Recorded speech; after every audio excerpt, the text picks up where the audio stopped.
Welcome to Realizing Real Estate. Each week we will be issuing a new edition, an interview with an investor, developer, business leader, government official, scholars, and others, all who in some way impact the world of real estate and the quality of your investment. Real estate has many facets. We will explore many of them in these brief podcasts. Every one of our guests will be interviewed in greater depth and length on our weekly radio show, Our House, which is broadcast every Saturday at 9 a.m. on WBEN 9:30 a.m. and 98.5 FM HD3 in the Buffalo Niagara Marketplace, but is accessible anywhere in the world on the Odyssey app or at WBEN.com. All of Realizing Real Estate podcasts are available at the iTunes Store, and our House radio shows are archived on our blog at huntrealestate.com. Join us every week and give us your feedback and suggestions for future topics, also at huntrealestate.com.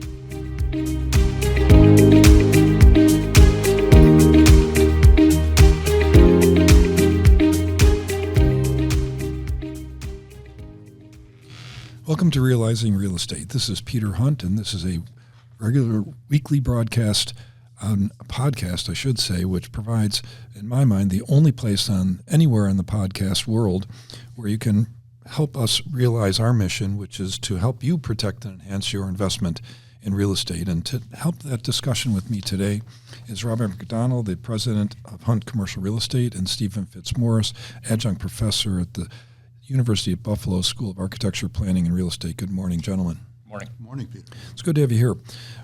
Very, very briefly, we only have a few minutes here, but I'd like you to just freewheel a little bit on perhaps the most significant, I guess, social change that we've experienced over the last 5 years that has impacted commercial real estate perhaps more than anything else, certainly in my lifetime and perhaps in anybody's lifetime. And that, of course, is the impact of the pandemic on the value of office space, retail space, commercial space in general, and particularly in cities.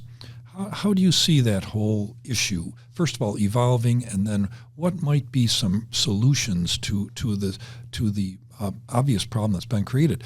People are working and living differently today. I think, Peter, people are working and living differently. It started during COVID. People stayed home. Our spending habits changed with Amazon, deliveries coming in. It's sort of now we live in our own little world, our own little homes, and we don't venture out anymore to go shopping for a while. It's, everybody has 10 deliveries coming every day with Amazon, and I think it's sad, and that's really really killing our overall retail market. Look at the malls; they're empty. People now are going into small villages where you're doing some shopping in your own ecosystem in the Hurdle area or East Aurora or Hamburg and Williamsville. People are now spending money on those suburban streets.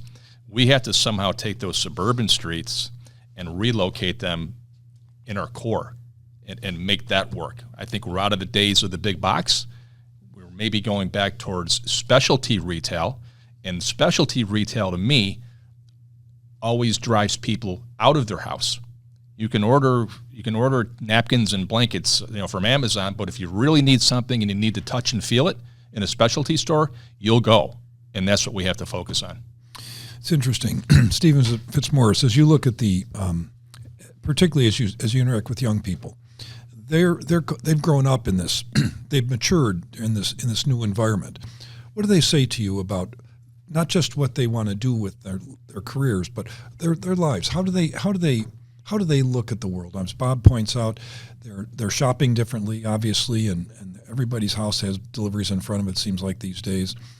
But the fact of life is, I don't really know, and I'm not sure anybody really knows how the next generation is going to evolve and what will happen then to the retail settings that Bob describes. That's a pretty broad question, Peter. I think eventually economic reality is going to hit everybody, and people need to be productive, and hopefully they're doing something that they enjoy doing.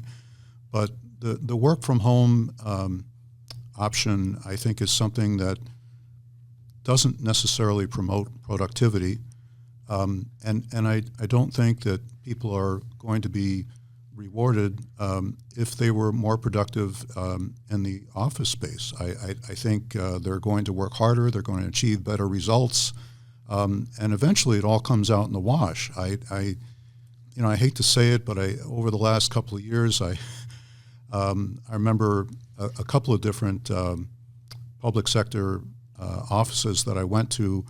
One I went to probably about 9 or 10 months ago, and they were closed, no longer accepting walk-ins because they were observing full COVID protocols a year ago. And another, I was talking to a lady that works for the state, and she says they work Tuesday, Wednesday, and Thursday in the office, and they're supposed to be working at home on Mondays and Fridays, and said, well, sometimes we work and sometimes we don't. And I think that's just people taking advantage of the situation, and it shouldn't be like that. I agree. You've mentioned a couple other things in our conversations. One is the impact on upward job mobility. In other words, if your superiors don't see what you're doing and they don't know how you're doing it, all they see might be as an end product, which may or may not solve the problem that's been posed to you. But the fact of the matter is, it's not a process. Or they can't observe the process, so they don't really know how people work. And these young people, do they express any concern about things like that? I don't know that they are old enough to realize that. I would just say from my personal standpoint, over the last 5 years, if I found myself running into a brick wall, I knew that I could always walk into Bob's office or your office and say, look, these are the alternatives. I feel like I'm stuck. What do I do? And a lot of times you'd say, well, I think we should do alternative number one for this reason, but you might come up with something totally different. And that's the type of thing that I think makes us successful, that you can talk to somebody else and they come up with something totally different that is going to work. And how would you ever know that at home?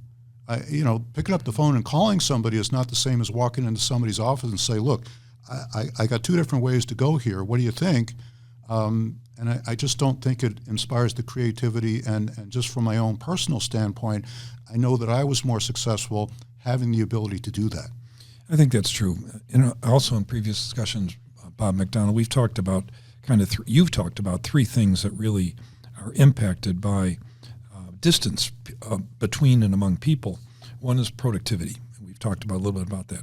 The other is the social element that also we've talked a little bit about here today. But the third piece is what Steve Fitzmaurice just touched on. That's creativity. Creativity is not necessarily something that happens in a vacuum. A lot of it happens when you bounce an idea off somebody, it spurs another idea, and all of a sudden you're going down 9 tangents that you never even thought about. And that would not happen. That informal or even formal discussion just can't happen. It might happen on Zoom, but it's awkward. I think it's just fundamentally awkward. I mean, you can get a meeting done in a board meeting or something in an hour, and that's a good thing. But it's and there's travel time and it's saved. But it's fundamentally awkward as opposed to that kind of freewheeling creativity that can only exist in that environment. Bob, how do you see that happening as you run a business like Hunt Commercial Real Estate? I'm a firm believer in that creativity it's an elusive commodity that if you don't have the right environment set up, there is essentially no way you can be creative.